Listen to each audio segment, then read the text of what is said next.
Hello, boys and girls. This is Miss Hayes. Today I'm going to read you a story called Mike Mulligan and His Steam Shovel. Story and pictures by Virginia Lee Burton.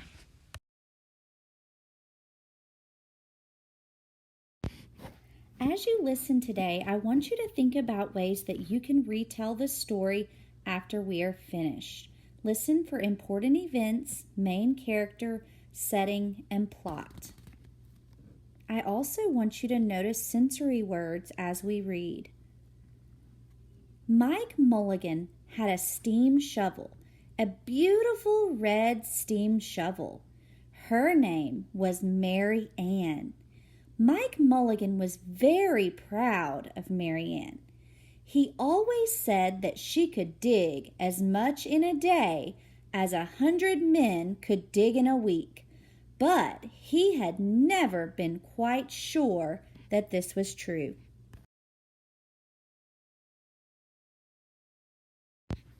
Mike Mulligan and Mary Ann had been digging together for years and years. Mike Mulligan took such good care of Mary Ann. She never grew old.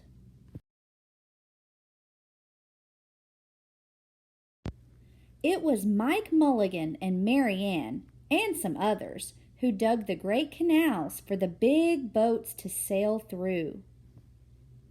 Notice the canal in the picture.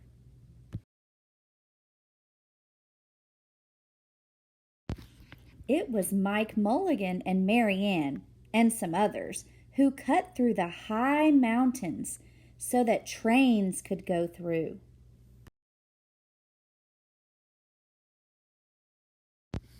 It was Mike Mulligan and Mary Ann, and some others, who lowered the hills and straightened the curves.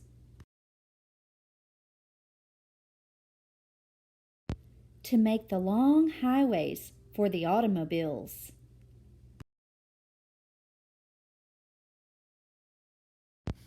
It was Mike Mulligan and Mary Ann, and some others, who smoothed out the ground and filled in the holes.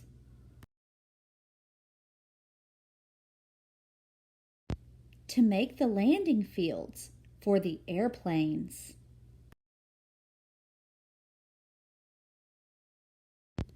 As you look at this illustration, I want you to think about the most important job that Mary Ann and Mike Mulligan had.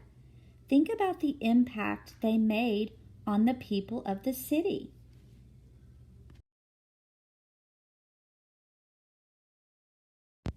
And it was Mike Mulligan and Mary Ann and some others who dug the deep holes for the cellars of the tall skyscrapers in the big cities. When people used to stop and watch them, Mike Mulligan and Mary Ann used to dig a little faster and a little better. The more people stopped, the faster and better they dug. Some days, they would keep as many as 37 trucks busy taking away the dirt that they had dug.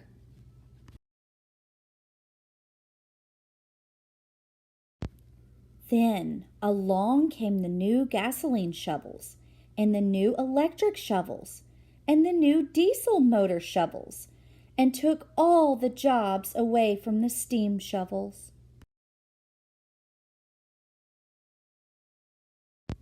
Mike Mulligan and Mary Ann were very sad.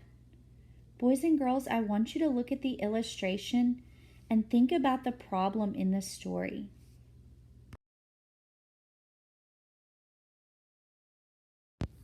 All the other steam shovels were being sold for junk or left out in gravel pits to rust and fall apart. Mike loved Mary Ann. He couldn't do that to her.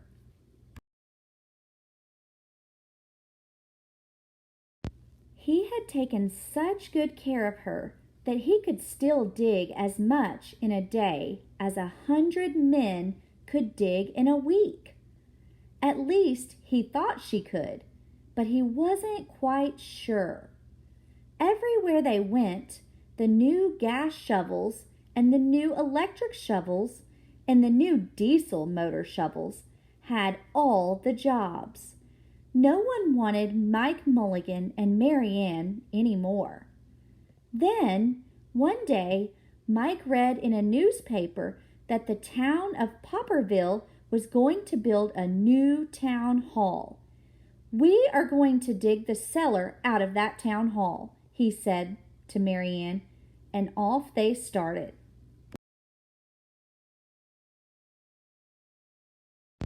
They left the canals and the railroads and the highways and the airports and the big cities where no one wanted them anymore and went away out into the country.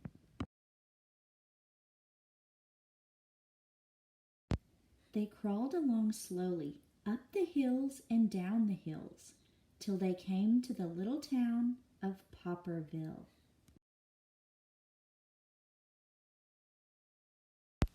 When they got there, they found that the selectmen were just deciding who should dig the cellar for the new town hall.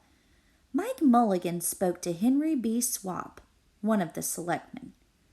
"I heard," he said, "that you are going to build a new town hall. Mary Ann and I will dig the cellar for you in just one day." "What?" said Henry B. Swap. "Dig a cellar in a day? It would take 100 men at least a week to dig the cellar for our new town hall."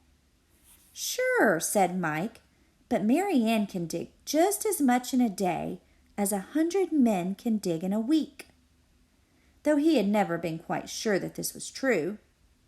Then he added, "If we can't do it, you won't have to pay."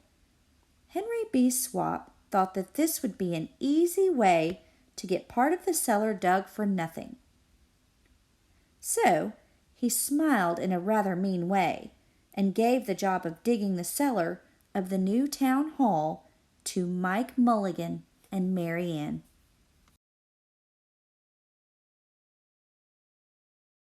They started in early the next morning, just as the sun was coming up. Soon a little boy came along. "Do you think you will finish by sundown?" he said to Mike Mulligan. "Sure," said Mike, "if you stay and watch us. We always work faster and better when someone is watching us." So the little boy stayed to watch.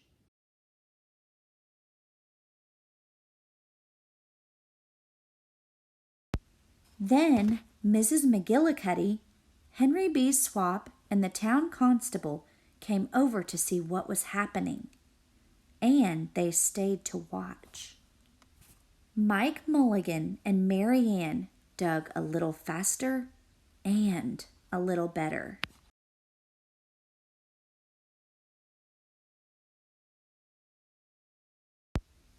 This gave the little boy a good idea. He ran off and told the postman with the morning mail, the telegraph boy on his bicycle, the milkman with his cart and horse, the doctor on his way home, and the farmer and his family coming into town for the day. And they all stopped and stayed to watch. That made Mike Mulligan and Mary Ann dig a little faster and a little better.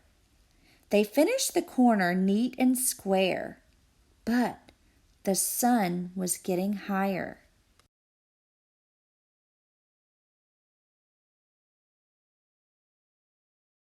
Clang, clang, clang.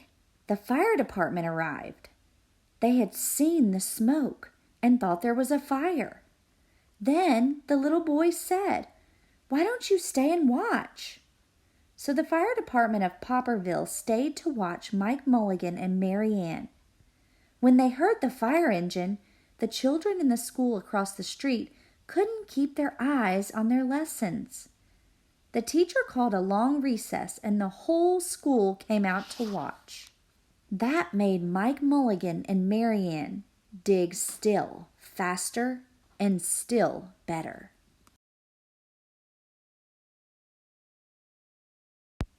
They finished the second corner, neat and square, but the sun was right up in the top of the sky.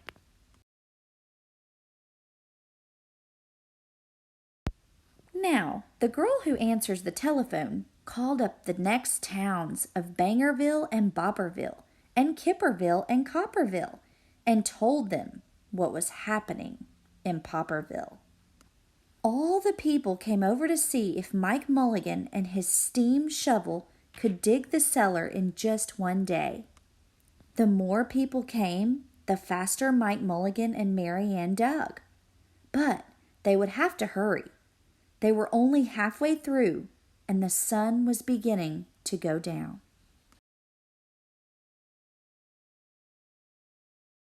They finished the third corner, neat and square.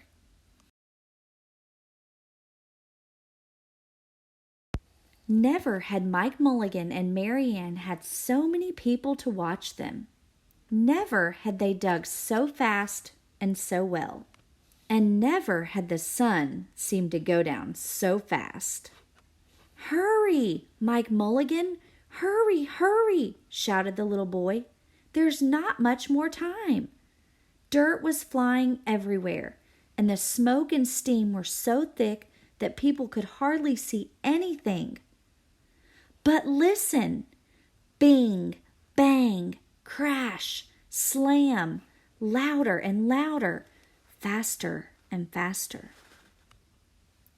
Boys and girls, I want you to notice the sensory words on this page. Bing, bang, crash, and slam.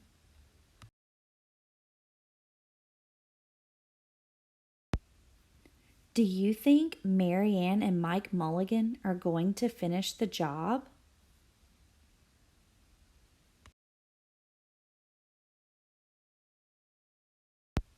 Then, suddenly, it was quiet. Slowly, the dirt settled down. The smoke and steam cleared away. And there was the cellar, all finished.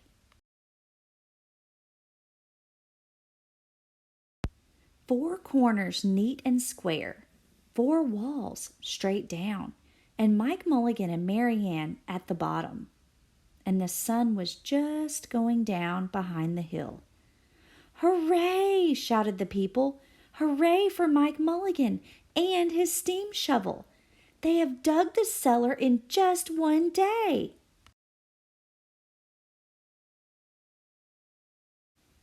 Suddenly, the little boy said, "How are they going to get out?" "That's right," said Mrs. Gillicuddy to Henry B. Swap. "How is he going to get his steam shovel out?" Henry B. Swap didn't answer, but he smiled in a rather mean way. Then everybody said, "How are they going to get out?" "Hi, Mike Mulligan, how are you going to get your steam shovel out?"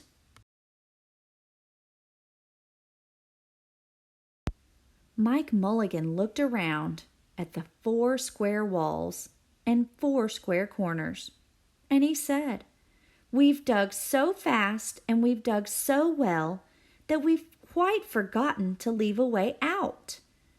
Nothing like this had ever happened to Mike Mulligan and Mary Ann before, and they didn't know what to do.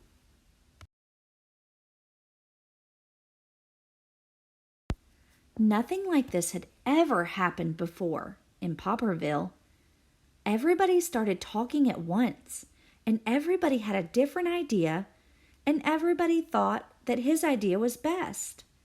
They talked and they talked and they argued and they fought till they were worn out, and still no one knew how to get Mike Mulligan and Mary Ann out of the cellar they had dug. Then Henry B. Swap said, "The job isn't finished because Mary Ann isn't out of the cellar, so Mike Mulligan won't get paid." And he smiled again in a rather mean way.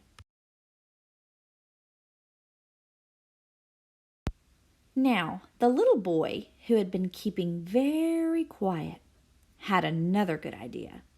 He said, "Why couldn't we leave Mary Ann in the cellar and build the new town hall above her? Let her be the furnace for the new town hall, and let Mike Mulligan be the janitor. Then you wouldn't have to buy a new furnace, and we could pay Mike Mulligan for digging the cellar in just one day.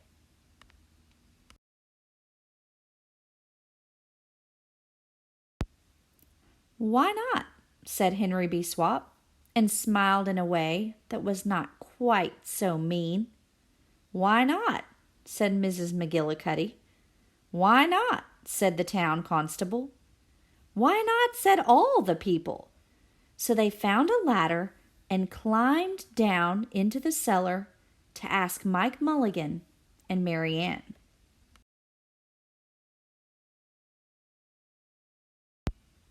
Why not? Said Mike Mulligan. So it was decided, and everybody was happy.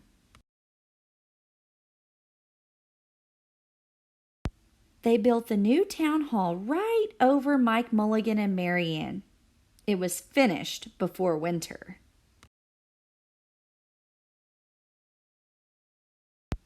Every day, the little boy goes over to see Mike Mulligan and Mary Ann, and Mrs. McGillicuddy takes him nice hot apple pies.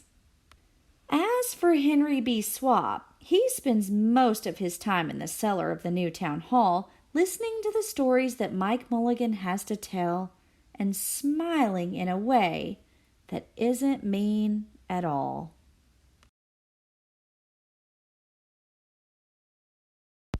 Now, when you go to Popperville, be sure to go down in the cellar of the new town hall. There they'll be Mike Mulligan and Mary Ann. Mike in his rocking chair, smoking his pipe, and Mary Ann beside him, warming up the meetings in the new town hall.